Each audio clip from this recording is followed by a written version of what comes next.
Toda vez que a gente começa um estudo da Bíblia, nós somos tentados como pregadores a trazer aquela mensagem que de fato agrade o coração. Mas eu tenho dito por aí que a mensagem adventista, ela não é politicamente correta, e muito menos popular. E porque não é popular e nem politicamente correta, para sermos fiéis à palavra, nós temos que dizer coisas que nem todos se agradam. Mas se a nossa intenção como pregadores fosse apenas lotar uma igreja para aumentar nossa receita, talvez essa seria uma boa estratégia. Mas como não é esse o nosso compromisso é com a Bíblia, com aquilo que ela ensina, então, sem receio algum, eu quero convidar você a tomar a sua Bíblia e esta semana nós folhearmos o livro de Apocalipse. Esse livro é o livro para o tempo presente. Nele, todos os outros livros da Bíblia se encontram e se cumprem. E nós vamos começar com o capítulo 10, a história de João e o livrinho. E por que começar aí no capítulo 10? Porque os eventos descritos nesse capítulo são aqueles que assinalam a chegada do tempo do fim. E se a nossa proposta é estudarmos Apocalipse, os últimos eventos, nós devemos começar demarcando o momento histórico em que estamos vivendo. E o capítulo 10, ele é essencial para isso. Então tome sua Bíblia e vamos começar nossa viagem. Apocalipse 10, verso 1. Vi outro anjo forte descendo do céu, envolto em nuvens, com um arco-íris por cima de sua cabeça. O rosto era como o sol, e as pernas como colunas de fogo. Interessante que a descrição que nós temos no versículo 1 é muito parecida com aquilo que aparece no primeiro capítulo, nos versos 13 a 16. Lá João tem uma visão do Cristo ressurreto, e agora ele está tendo mais uma vez a visão do Cristo ressurreto.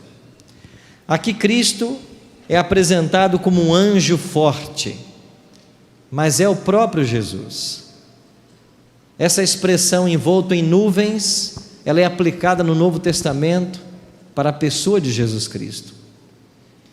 Então não há dúvidas de que esse anjo do capítulo 10 é o próprio Jesus. E diz o texto que, no versículo 2 agora, ele tinha na mão o quê?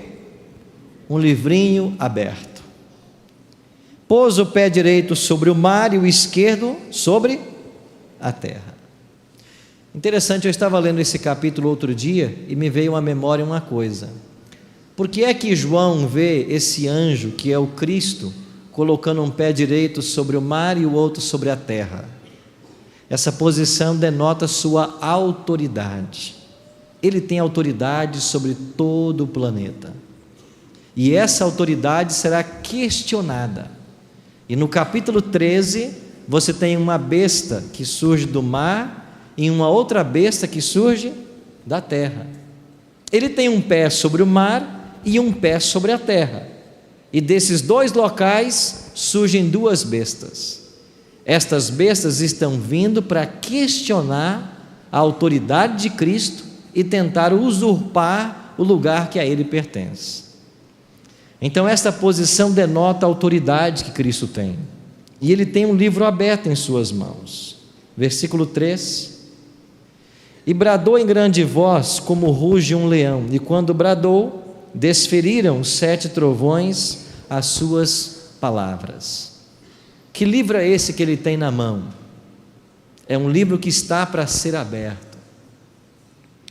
Interessante que há uma conexão muito íntima entre Daniel e Apocalipse, e os eventos que esse livro descreve têm a ver com os eventos descritos pelo profeta Daniel.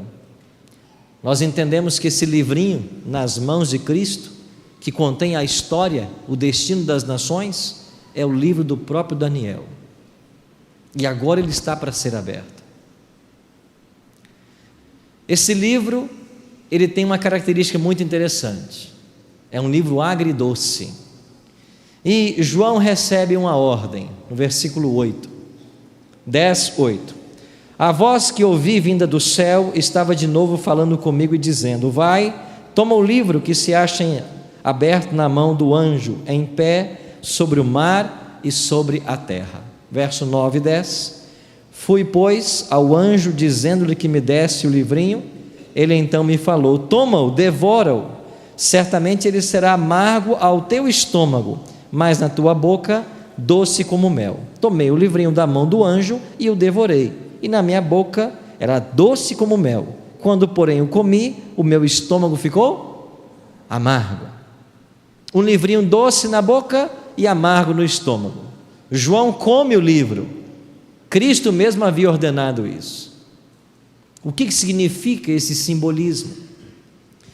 Se esse livrinho na mão do anjo é o próprio livro de Daniel, então nós temos que encontrar respostas para os símbolos do capítulo 10 lá em Daniel. O que está acontecendo nessa experiência agridoce que João vai experimentar? O que é que significa essa experiência?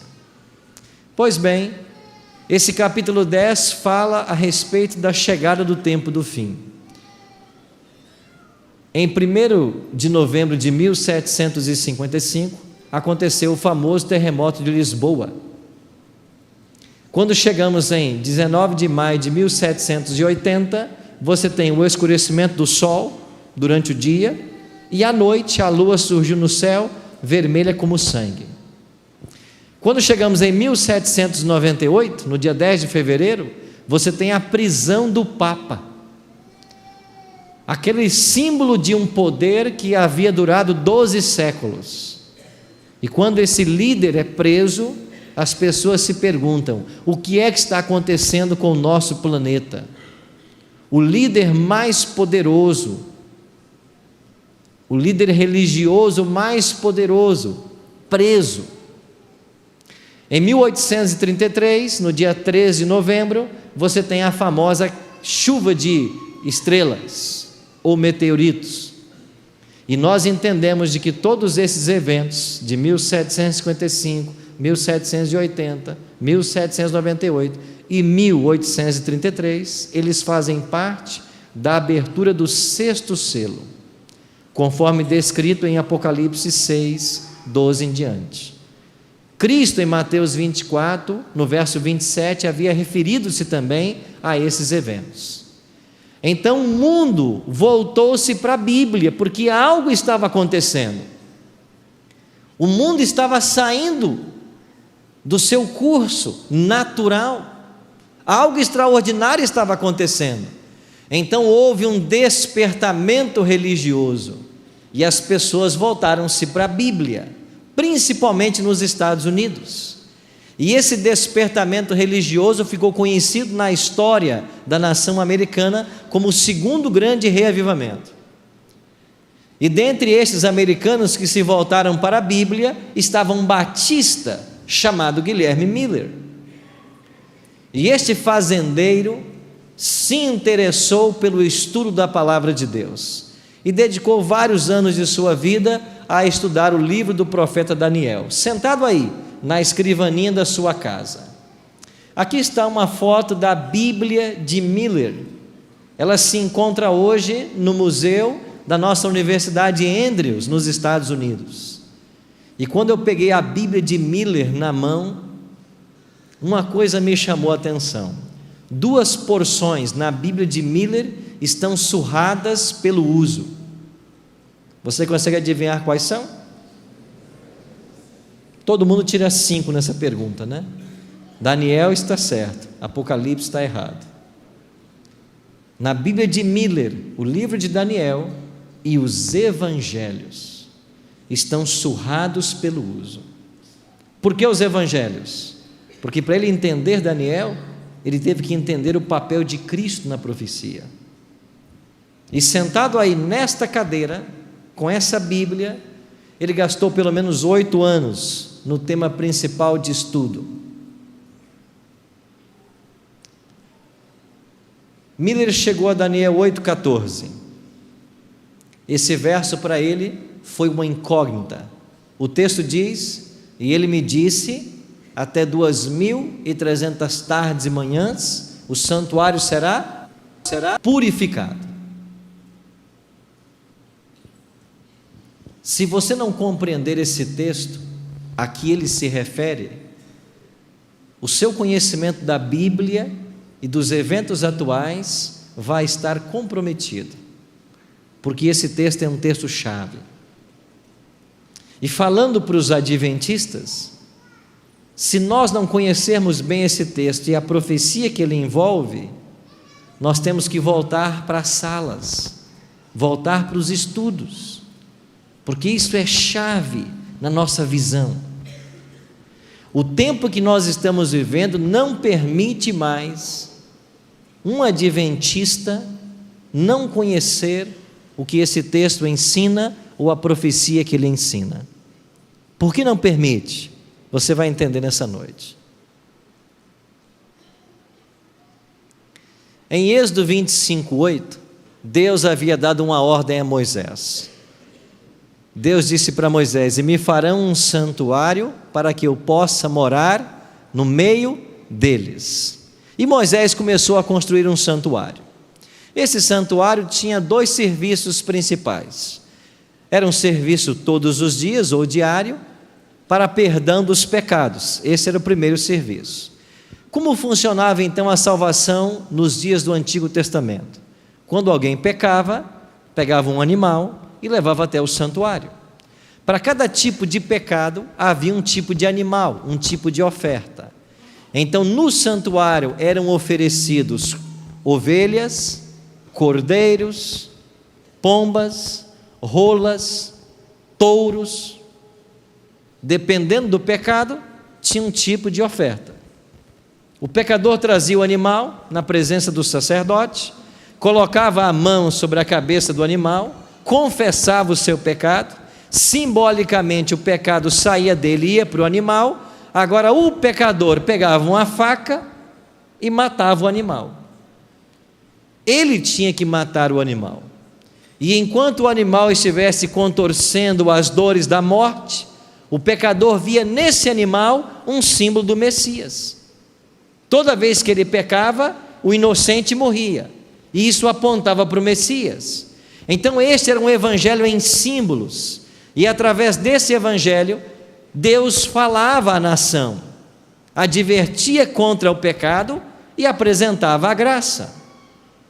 Mas pastor, e quem fosse um pobre e não tivesse animais para oferecer? E quem estivesse longe do santuário e não pudesse ir lá oferecer a sua oferta? Então, para esses casos, o próprio santuário provia um cordeiro.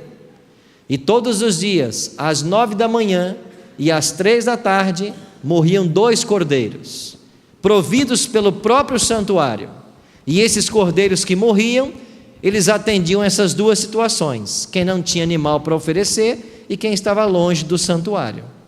Você entende por que Daniel orava 3 vezes ao dia com o rosto voltado para Jerusalém?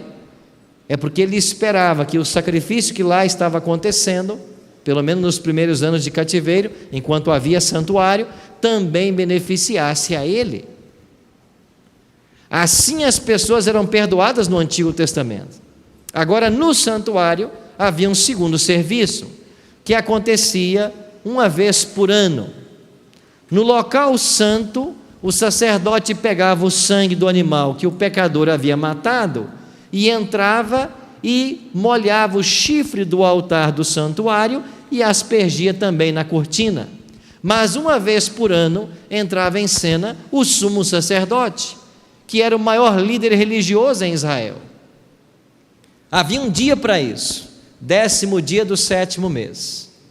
Nesse 10º dia do 7º mês, era o dia da expiação. O sumo sacerdote acordava de manhã cedo e ele tinha que sacrificar um animal para ele, porque ele também era pecador, e ele tinha que matar um animal para o seu pecado. E que animal ele matava? Um carneiro. Então o sumo sacerdote, no 10º dia do 7º mês, matava um carneiro para a sua oferta. Depois ele ia para o santuário para o ritual. No ritual, eram trazidos à presença dele 2 bodes. Um era levado para o deserto e solto, representando Satanás, e o outro morria na presença dele. Então, no dia da expiação, morriam 2 animais, um carneiro e um bode. Quando você abre a Bíblia em Daniel 8, o capítulo começa com uma luta entre 2 animais. Quem estão lutando? Um carneiro e um bode. Por que os animais estão aí no capítulo 8? Para dizer para mim e para você de que esse é um dia da expiação. Os eventos do capítulo 8 referem-se ao dia da expiação. Então Miller foi entendendo essas coisas, e Miller entendeu que no dia da expiação havia juízo para o povo de Israel. Aí Miller chegou à seguinte conclusão: a purificação do santuário era o dia de julgamento para Israel e simboliza o julgamento final. Quando chegar o dia da expiação, o dia do juízo final, Cristo voltará à terra. E a profecia está dizendo isso. E até 2.300 tardes e manhãs e o santuário será purificado. Então Miller pensou, quando se passarem 2.300 tardes e manhãs, Cristo vai voltar, porque o santuário vai ser purificado. Agora Miller tinha que responder uma outra pergunta: quando deve começar as 2.300 tardes e manhãs? Ele encontrou essa resposta no capítulo 9 de Daniel. E então convido você para ir para Daniel 9. Olhem dos versos 25 em diante. Miller lê o seguinte, Daniel 9, podemos começar com o verso 24. 70 semanas estão determinadas sobre o teu povo, sobre a tua santa cidade, para cessar a transgressão, para dar fim aos pecados, para expiar a iniquidade, para trazer a justiça eterna, para selar a visão e a profecia e para ungir o santo dos santos. Verso 25: sabe e entende, desde a saída da ordem para restaurar e para edificar Jerusalém, até o ungido ao príncipe, 7 semanas e 62 semanas, e as praças e as circunvalações se reedificarão, mas em tempos angustiosos. Miller leu isto e ele entendeu o seguinte: quando é que começam as 2.300 tardes e manhãs? Junto com 70 semanas, que Deus separou dos 2.300 anos e deu para o povo judeu. Então lá diz, sabe e entende, verso 25, desde a saída da ordem para restaurar e edificar Jerusalém. Aí Miller descobriu que esta ordem saiu no ano 457. Estamos agora em Esdras capítulo 7, o decreto de Artaxerxes. Então em 457 saiu a ordem. A partir daí os judeus teriam 70 semanas de graça, profeticamente 490 anos. Multiplica 70 semanas, 70 vezes 7, 490 anos. E quando se passassem 2.300 anos, seria purificado o santuário, ou seja, Cristo voltaria. Então Miller começou a fazer os cálculos, e ele entendeu que se nós partíssemos de 457, a primeira profecia diz, 7 semanas, se você multiplicar, então, 7 semanas vezes 7, são 49 anos, o que nos leva ao ano 408. Então o ano 408 é um ponto importante. O que aconteceu nele? Terminaram as reconstruções de Jerusalém. Depois diz o profeta, 7 semanas e 62 semanas.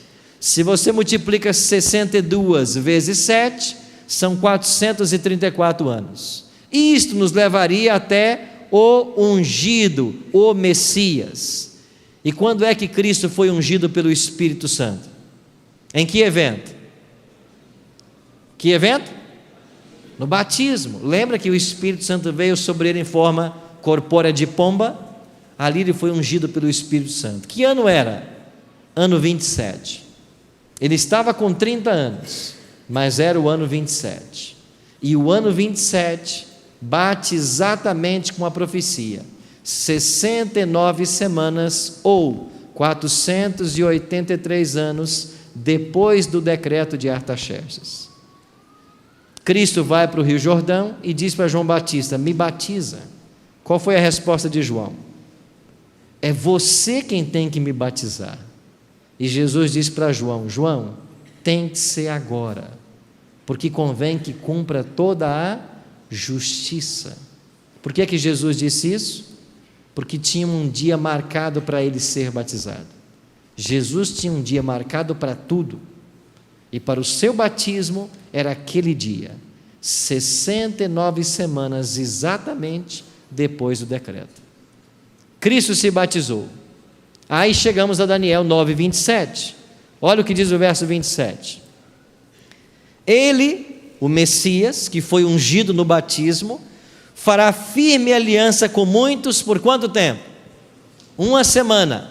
Mas na metade da semana fará cessar o sacrifício e a oferta de manjares, e sobre as asas das abominações virá o assolador, até que a destruição que está determinada se derrame sobre ele.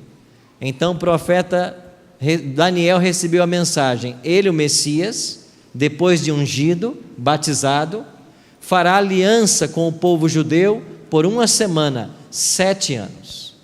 Se ele se batizou no ano 27, a aliança se estendeu até o ano 34. O que é que aconteceu no ano 34, que terminou as 70 semanas de graça para o povo judeu? Estevão foi apedrejado. Estamos agora em Atos capítulo 7. Quando Estevão é apedrejado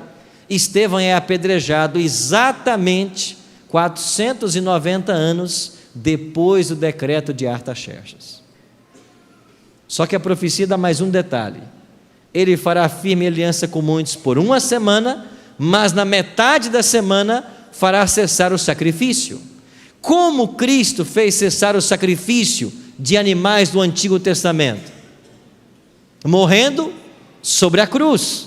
E quando ele morre sobre a cruz? Na metade da última semana, no ano 31. Então Cristo tinha um ano marcado na profecia para morrer. Mais que isso, ele tinha um mês, seria o mês da Páscoa. Mais que isso, ele já tinha o dia, seria o 15º dia. Mais que isso, ele tinha até a hora, tinha que ser na hora do sacrifício. E é por isso que Jesus foi crucificado 9 da manhã, ficou 6 horas na cruz e morreu às 3 da tarde. Ele foi crucificado na hora do sacrifício matutino e morreu na hora do sacrifício vespertino. Ele ficou 6 horas na cruz. Então Cristo, quando veio à terra, ele descobriu em algum momento da sua existência que ele tinha uma hora marcada para morrer. A maioria das igrejas na atualidade são dispensacionalistas. E sabe o que faz o movimento dispensacionalista? Pega esta última semana, a 70ª semana, e lança para um futuro distante. Se você tira da história esta semana, fincada pelo batismo, pela cruz e pelo apedrejamento de Estevão, você tirou Cristo da história. E é isto que está fazendo a maioria das igrejas hoje, ensinando que esta última semana ainda está no futuro. Mas nós, adventistas, leais à Bíblia e à história, nós entendemos que essa semana está marcada por esses 3 eventos. Miller entendeu tudo isso. Agora Miller fez uma conta muito simples. Se já percorremos 490 anos na história, e se o período para a volta de Cristo, segundo ele compreendia, eram 2.300 anos, nos faltam viajar 1.810 anos. Se nós estamos no ano 34, o ano do apedrejamento de Estevão, e viajarmos 1810 anos, nós chegamos ao ano 1844. Foi assim que Guilherme Miller chegou a essa data. Então Miller e os seus amigos chegaram à data de 22 de outubro de 1844. E eles descobriram isso há poucos meses da data. Sabe o que aconteceu? Um grande reavivamento. As pessoas começaram a colocar a vida em ordem, fazer as pazes, vender suas propriedades e aplicá-las na pregação do Evangelho. O que aconteceria com essa igreja, com a sua vida, se você descobrisse pela Bíblia, num estudo profético, que Jesus voltará daqui a 6 meses? O que você faria? Imagine o que nós não faríamos, se tivéssemos certeza disso, e eles tinham. Então esta mensagem da volta de Cristo era o doce na boca. Estamos agora em Apocalipse 10, o doce na boca. Quando ela se tornou amarga? Quando chegou o dia 22 de outubro e Jesus não voltou. Por que ele não voltou? Porque a profecia não falava da volta dele. A purificação do santuário não tem a ver com a volta de Cristo. Depois eles descobriram que refere-se ao início do juízo no céu. Mas aí na fazenda de Miller, numa rocha chamada Rocha da Ascensão, estava Guilherme Miller, Josué Raimes e outros amigos, esperando a volta de Jesus, nessa rocha, chamada hoje de Rocha da Ascensão, porque eles esperavam ascender aos céus daquele local. E quando Jesus não voltou, eles passaram por uma grande decepção. Guilherme Miller construiu essa pequena capela, e aí ele pastoreou algumas famílias até o dia 20 de dezembro de 1849, quando ele morre. Ele foi sepultado aí perto de sua fazenda, e aqui está uma foto da sepultura de Miller e de sua esposa Lucy ao lado. Ellen G. White, no livro Primeiros Escritos, na página 238, ela diz: anjos vigiam o precioso pó desse servo de Deus, e ele ressurgirá ao som da última trombeta. Miller descansou salvo, mas a igreja passou por um grande desapontamento, o amargo no estômago.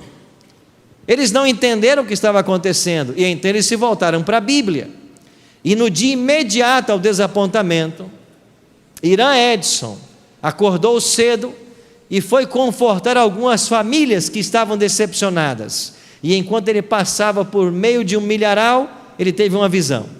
Ele viu Cristo passando do santo para o santíssimo no santuário celestial. E ele entendeu de que o dia 22 de outubro, o dia da expiação, não apontava para a volta de Cristo, mas para uma nova fase do seu ministério no santuário celestial. O que aconteceu? No dia 22 de outubro de 1844, com um grande desapontamento, você teve agora 3 divisões dos milleritas. Primeiro grupo continuou marcando datas para a volta de Cristo até que eles desapareceram. Segundo grupo se apostatou e nunca mais quis saber de religião. Terceiro grupo voltaram para a Bíblia, entenderam a profecia, compreenderam que não era a volta de Cristo, mas era o início do juízo no céu. E eles então organizaram a Igreja Adventista do 7º dia. Entenderam Apocalipse 10, verso 11, quando depois do amargo no estômago, o anjo diz para João: é necessário que você ainda profetize. Então o que aconteceu no dia 22 de outubro de 1844? Nasceu a Igreja Adventista do 7º dia, que foi organizada formalmente em maio de 1863, com uma mensagem: ainda é necessário que profetizes. Os milleritas agora tornaram-se os adventistas, entendendo que eles tinham uma mensagem e uma missão. Isso aconteceu há mais de 170 anos. Aqui estamos nós agora. O que fez 22 de outubro de 1844? Inaugurou o tempo do fim. A partir desta data, 22 de outubro de 1844, não existem mais períodos proféticos. Mas o que existe agora? Os eventos descritos no Apocalipse, que começariam a acontecer apenas depois dessa data, e que, como placas à beira da estrada, indicariam que nós estamos próximos da volta de Jesus. A igreja adventista, ela tem certidão de nascimento.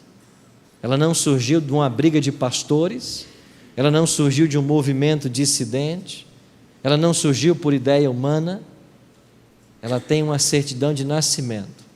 E a nossa certidão pauta-se em Daniel capítulo 8 e Apocalipse capítulo 10.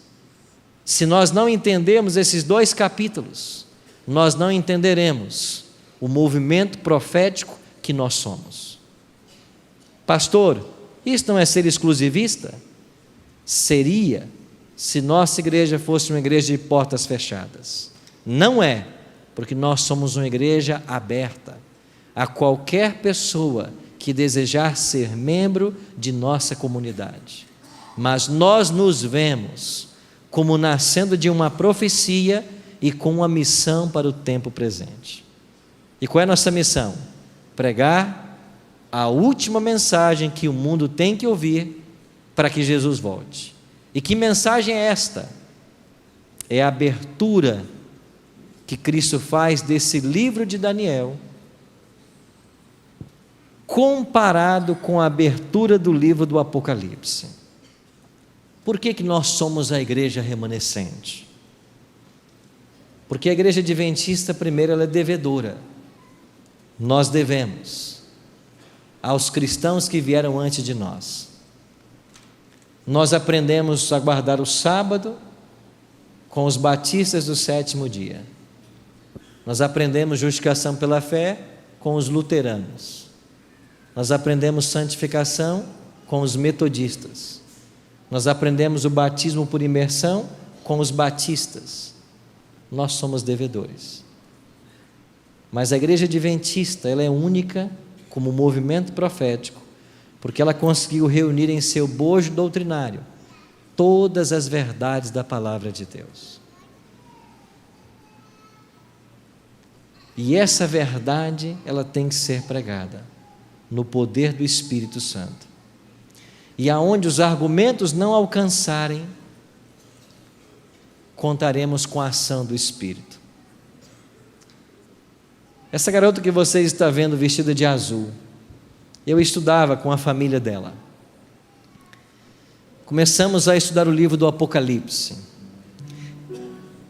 E quando faltavam 2 lições para terminar, eu cheguei na casa dela. A mãe disse assim para mim: nós não mais estudaremos a Bíblia com o Senhor. Eu disse: por que não? Porque o nosso pastor teve uma visão. Eles eram membros da igreja pentecostal há vários anos. E o nosso pastor teve uma visão e disse para nós não mais estudarmos a Bíblia com você. E eu disse: qual foi a visão? Nosso pastor teve uma visão e viu um lobo rondando a nossa igreja. E ele disse que esse lobo é você. Por isso nós não vamos mais estudar a Bíblia. Eu perguntei para eles: algum dia já ensinamos para vocês algo que não estivesse na Bíblia? Não. Algum dia falamos alguma coisa de nossa cabeça que não pudesse estar claramente provado na Bíblia? Não. E por que então não continuar o estudo? Nosso pastor. E eu disse: então façamos uma coisa. Desde que eu volte pela última vez na casa de vocês, faremos um último estudo e depois eu não volto mais.